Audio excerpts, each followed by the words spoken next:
दोस्तों good evening. अच्छा भाई, मार्केट में एक अच्छी खासी बाउंस बैक देखने को मिली है दोस्तों निचले स्तर से। फ्राइडे को आईटी स्टॉक्स के कारण जो नीचे की तरफ की एक शुरुआत हुई थी वहां से एक अच्छी रिकवरी मिली है। लेकिन भाई अब आगे क्या दोस्तों, डिस्कस करेंगे निफ्टी बैंक निफ्टी स्टॉक्स की एनालिसिस करने का प्रयास करेंगे। स्वागत है आपका आपके अपने चैनल टीके मनी में। मेरा नाम है त्रिभुवन। चलिए चर्चा की शुरुआत करते हैं। सबसे पहले सबसे इंपॉर्टेंट दोस्तों मार्केट यानी निफ्टी।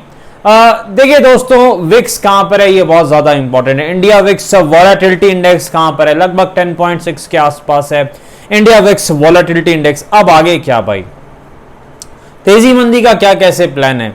देखिए दोस्तों निफ्टी में जो है तेजी मंदी का क्या प्लान है। सबसे पहले निफ्टी अगर दोस्तों 19,760 के ऊपर जाता है तो हम पहली तेजी करेंगे। और हमारा टारगेट क्या रहेगा दोस्तों, पहला टारगेट हमारा रहेगा 19,810 19,810 यानी लगभग 50 पॉइंट का टारगेट रहेगा। इसलिए जो स्टॉप लॉस है दोस्तों वो भी छोटा रखेंगे, 20 पॉइंट का स्टॉप लॉस, 20 पॉइंट का स्टॉप लॉस। यानी पहली तेजी हम कब करेंगे, 19,760 के ऊपर अगर निफ्टी जाता है वैसे सिनेरियो में टारगेट क्या रहेगा, पहला 19,810।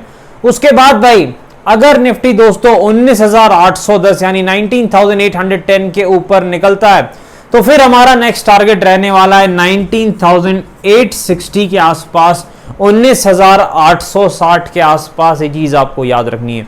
यानी अगर निफ्टी 19,760 के ऊपर निकलता है पहला टारगेट 19,810, नेक्स्ट टारगेट 19,860, 19,860 के आसपास का जो लेवल है वो हमारा नेक्स्ट टारगेट हो सकता है। ये चीज आपको याद रखनी है।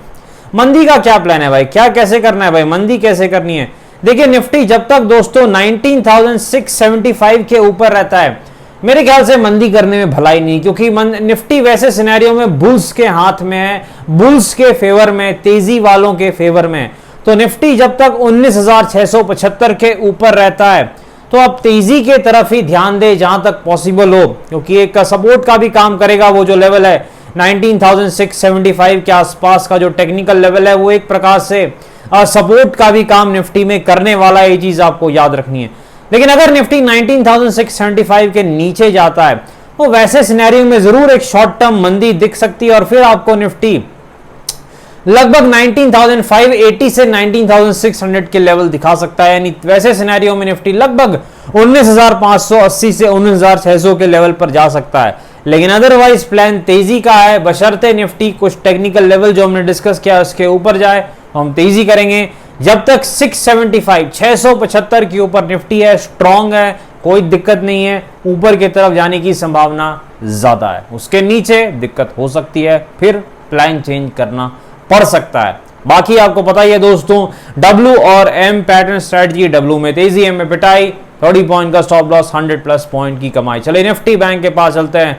बड़ा अच्छा बाउंस बैक दिखा था निफ्टी बैंक में, लेकिन बड़ी शानदार पिटाई भी देखने को मिली है निफ्टी बैंक में। वन वे गिरावट निफ्टी बैंक में देखने को मिली है। अब आगे क्या करना है भाई, देखिए निफ्टी बैंक दोस्तों 44,300 के ऊपर निकलता है, 44,300 के ऊपर जब निफ्टी बैंक निकलता है तो वैसे सिनेरियो में आप तेजी कर सकते हैं। और आपका टारगेट क्या रहेगा, पहला 44,500 जो है वो आपका पहला टारगेट होने वाला है। 44,500 का जो लेवल है वो आपका फर्स्ट टारगेट होने वाला है निफ्टी बैंक में।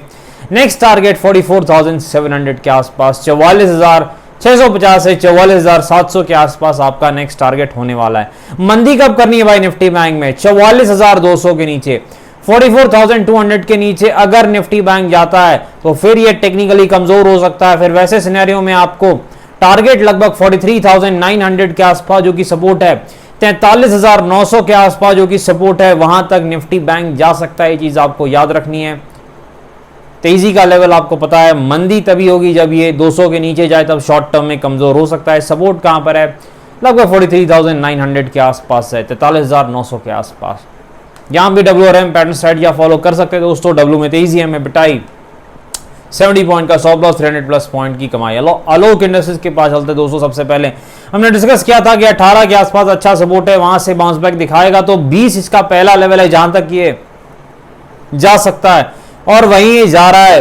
20 के लेवल के आसपास आलोक इंडस्ट्रीज जो है पहुंचने वाला है, ये चीज आपको याद रखनी है, जो कि इसका पहला रेजिस्टेंस है। यहां पर थोड़ा अवरोध है, थोड़ी दिक्कत है, थोड़ी समस्या है।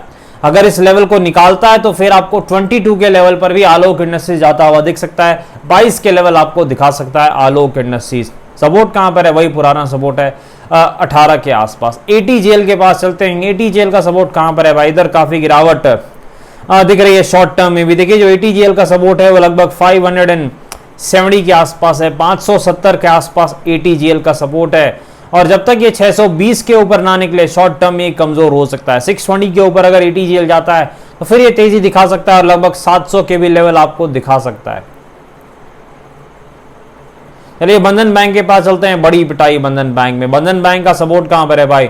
225 के आसपास जो है बंधन बैंक का सपोर्ट है, 225 के आसपास। रेजिस्टेंस कहां पर है बंधन बैंक का? 256 के आसपास, 256 के आसपास। एसीसी के पास चलते हैं दोस्तों। एसीसी में भी थोड़ी प्रॉफिट बुकिंग दिख रही है। एसीसी का सपोर्ट कहां पर है? 1940, 1940 के आसपास एसीसी सीमेंट्स का सपोर्ट है। ये चीज आपको याद रखनी है। फंडामेंटली काफी स्ट्रॉन्ग स्टॉक है, टेक्निकली भी अच्छा है, कोई दिक्कत नहीं है। डिस्क्लेमर आपको पता है दोस्तों, वीडियो एजुकेशन और इंफॉर्मेशनल पर्पस के लिए फाइनेंशियल एडवाइजर से बातचीत करके पहले बाजार में काफी जोखिम में थोड़ा ध्यान से काम करें। धन्यवाद।